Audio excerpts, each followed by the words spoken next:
My name is Dominic Livonia. I am a traditional artist, a graphic designer, producer, and musician. I started doing art when I was really young because both my parents were artists and I wanted to be like them and create stuff. And my mom taught me early on that anything that comes out of my mind can become art.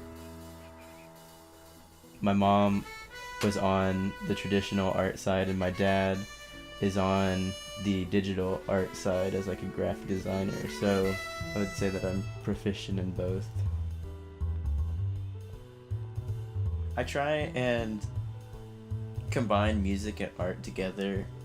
Since I'm in my own band and stuff like that, I kind of try and make myself also like the graphic force for it, so I'll keep constantly making new designs to kind of churn up and give people something to look at. So this is my band room right here.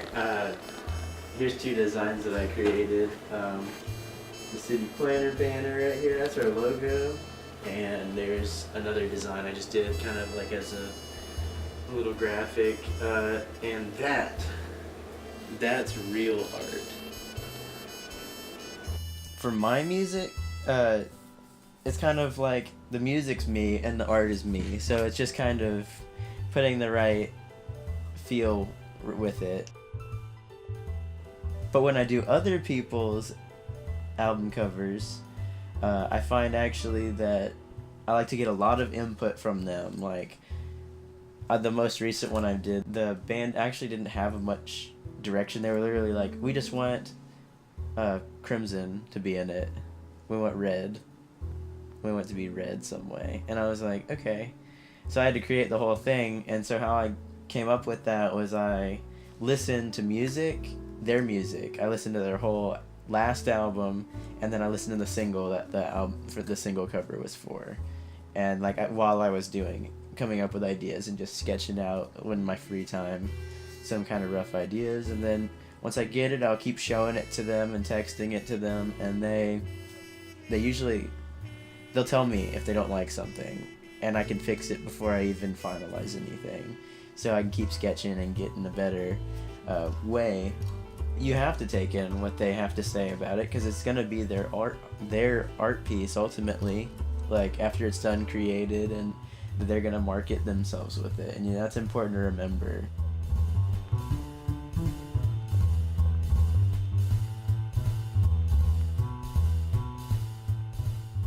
The punk style of art that I do today actually, weirdly enough, is the style that I've always done. Like, that is just my doodling. My traditional art that I really tried to learn and get good at was like realism art, where like the shading is really key and it looks just like you're looking at a photo. When I came back to my own doodles, I would just practice those key features and elements, and I would do studies of other things like flowers and trees and stuff. Jobs that I would have, they made me become better at the punk style, because then I would infuse it in and I could make realistic eyes on cartoony creatures and stuff like that. I've actually had people say that a design that I've made is too realistic and that they don't necessarily want that because it looks boring. So I always try and put my own twist on it. Or at least if I do draw from a picture nowadays, I will kind of switch it up. I will draw a funny picture that I took, something that's out of the ordinary. I really like t-shirts because everybody can walk around with them, but I found that my favorite thing to put art on is a sticker. I've had a friend of mine who was in a skate crew, and he got me to design his logo for him, and they just wanted stickers for their logo. And so I did it for him, and they gave me a ton of them, and they did a guerrilla style marketing where they put the stickers everywhere. And so I have my art is in every half pipe on the West Coast, which is really cool. and some like really notable skate parks and stuff, and it's really neat. And also, like, I did the same thing with my last band, Norwish. We did a sticker design, and people pasted them everywhere. We have my stickers all downtown and everywhere. So it's just cool because you can walk around and you're like, oh, I made that. What do you find most difficult about drawing in expo markers? Expo markers? When it comes to whiteboard doodles. Expo markers are difficult because, well, first, whatever you're making, you gotta go ahead and realize that it's not gonna be there for long. That's a nice thong, bud.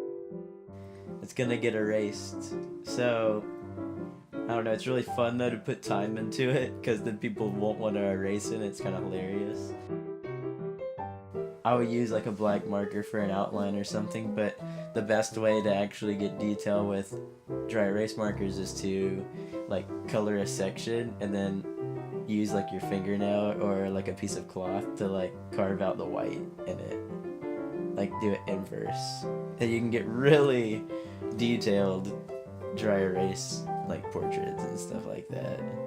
And I do those every month on our calendar. It's Imperial March, dude. Art. I think that term means something that has either had emotion put into it or conveys a strong emotion. The best art pieces that I see are ones that I can go look at and it has something to do with my life.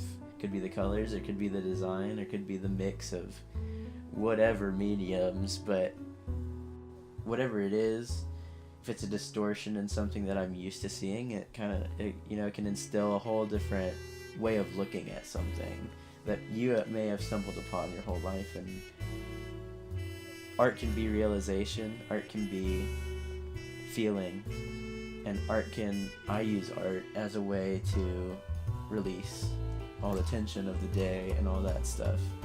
And I can just chill out and make art, and people will like it. Hopefully.